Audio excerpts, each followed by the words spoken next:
صلو علی حبیب صلی اللہ تعالیٰ علی محمد صلی اللہ تعالیٰ علیہ وآلہ وسلم۔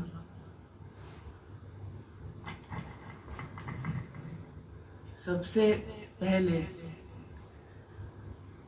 جب حضور غوث پاک شیخ عبد القادر جیلانی جس دن پیدا ہوئے اس دن 1100 بچے پیدا ہوئے،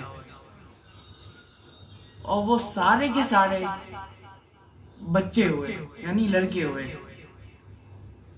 اور جب لڑکے تو پھر اس کے بعد وہ سب کے سب ولی بھی بنے، اور یہ خود ولیوں کے سردار بنے. اور ولی کا انکار یہ قرآنی آیت کا انکار ہے.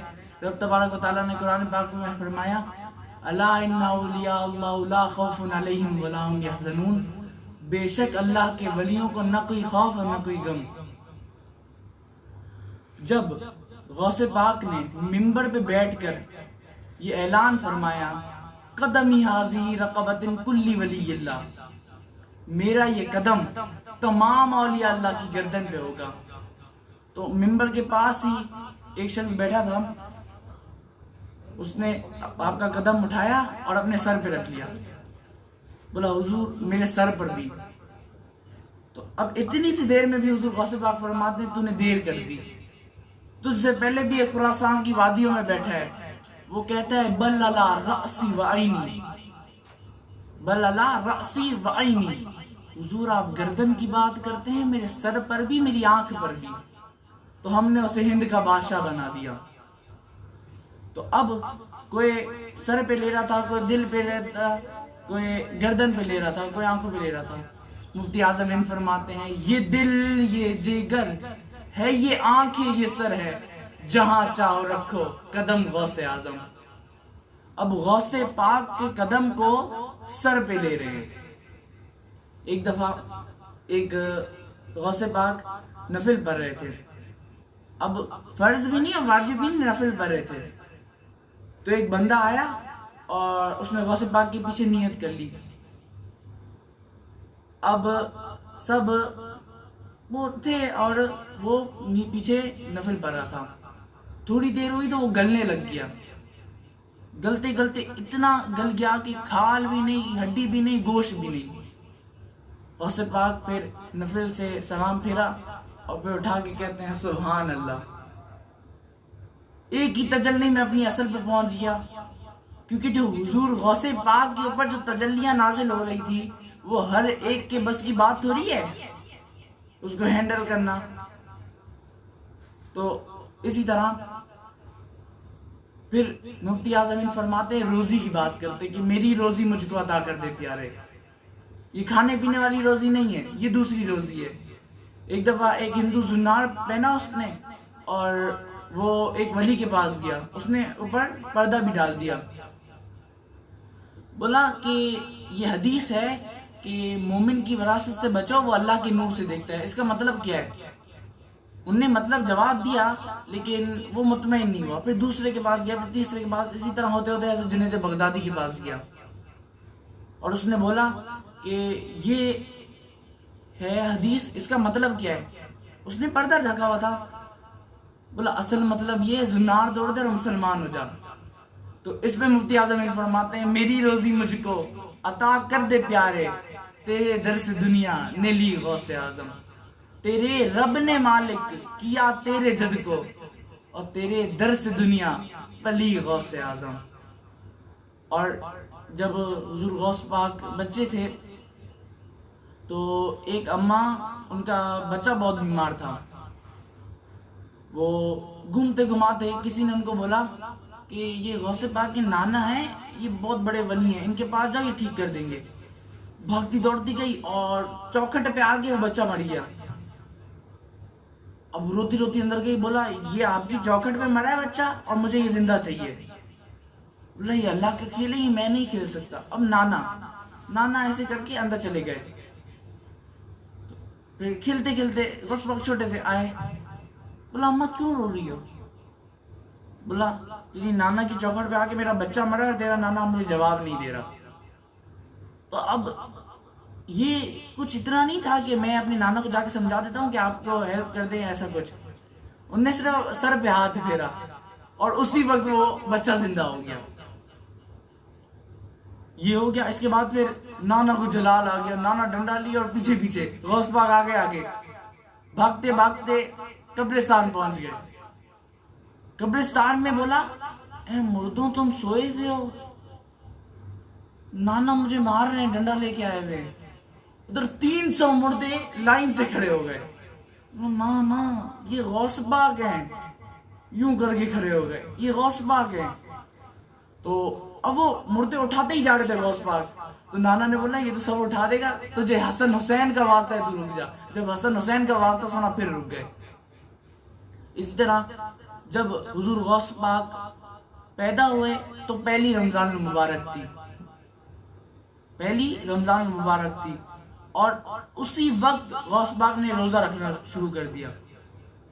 پھر مغرب کے بعد دودھ پیتے تھے, اور مغرب سے پہلے بالکل سحری کے بعد اور مغرب سے پہلے بالکل دودھ اور کچھ بھی نہیں. اگلی دفعہ دھول کی وجہ سے چاند نہیں دکھ رہا تھا, تو لوگ غوث پاک کی والدہ کے پاس آئے اور بولا کہ اب تمہارے بچے نے دودھ پیا ہے؟ تو بولا نہیں پیا. تو پھر ان کو یقین ہوگا کہ اب رمضان شروع ہو گیا ہے. اور جس رات حضور غوث پاک نے یہ اعلان فرمایا کہ میرا قدم ہر ولی کی گردن پہ ہوگا, اس رات جنید بغدادی خود خواب میں آئے, بولا آپ کے بعد تو ٹھیک, آپ سے پہلے بھی جو ولی ہیں ان کی گردن پہ بھی آپ کا قدم ہے. اور ایسے ہی کسی کے خواب میں کچھ دنوں میں حضور آئے اور اس نے بولا کہ غوث پاک نے یہ اعلان کیا, اب کیا ہوگا اس کا؟ تو بولا کچھ نہیں, اس کا حق ہے کیونکہ وہ میرے زیر قدم ہے, اور ہر ولی ایک نبی کے زیر قدم ہے. غوث پاک فرماتے میں اپنے نانا کے زیر نقش قدم ہوں, کیونکہ نانا کو تو رب کھلاتا, اور غوث پاک کو قسمیں دے دے کے کھلاتا ہے پلاتا ہے تجھے, پیارا اللہ تیرا چاہنے والا تیرا. اور ڈائریکٹ نسبت سے تو یہ بالکل گل گیا. تو اللہ حضرت فرماتے ہیں ڈائریکٹ نسبت نہیں, تجھ سے در سے سگ, اور سگ سے ہے مجھ کو نسبت, میری گردن میں بھی ہے دور کا ڈورا تیرا. کیا دبے جس میں حمایت کا پنجا تیرا, شیر کو خطرے میں لاتا نہیں کتا تیرا. ایک دفعہ ایک بزرگ غوث پاک کے پاس آئے اور بولا آج میں آپ کا مہمان ہوں, آپ میری میزبانی کریں. بولا ٹھیک ہے.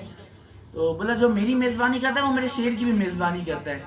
تو بولا ٹھیک ہے, میرا ایک وارہ ہے گایوں کا, اس میں آپ چلیں, اس کو جو پسند آئے گی گائیں یہ کھا لے گا. اب ادھر گئے اور شیر بھی تھا, وہ بزرگ بھی تھے, غوث پاک بھی تھے, اور گایوں کی رکھوالی کے لیے کتا رکھا ہوا تھا.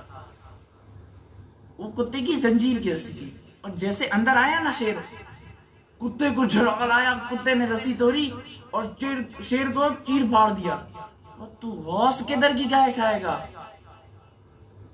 کیا دبے جس پہ حمایت کا وہ پنجا تیرا, شیر کو خطرے میں لاتا نہیں کتا تیرا. غوث پاک فرماتے ہیں میرا ایک بھی مرید دن قیامت جہنم میں نہیں ہوگا. میں سخت مایوس ہو چکا تھا کہ غوث اعظم پکار اٹھے, میرے نانا میرے مریدوں کو جانے کب سے بلا رہے ہیں, میرے نانا میرے مریدوں کو جانے کب سے بلا رہے ہیں. اور یہ شان ہے غوث پاک کی.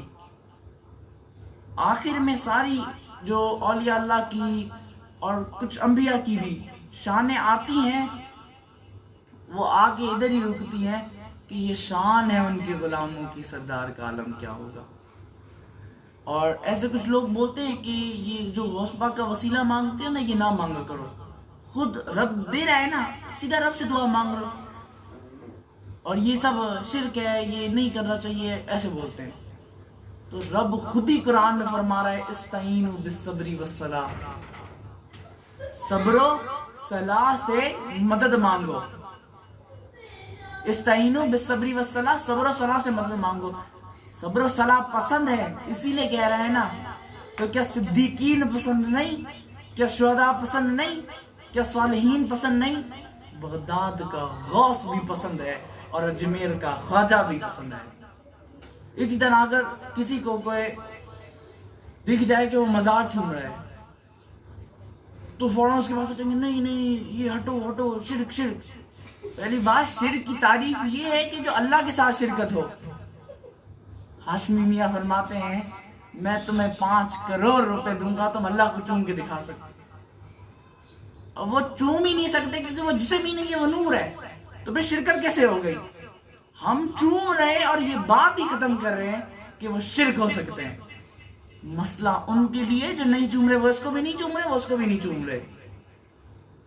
مسئلہ ان کے لیے جو چوم ہی نہیں رہے.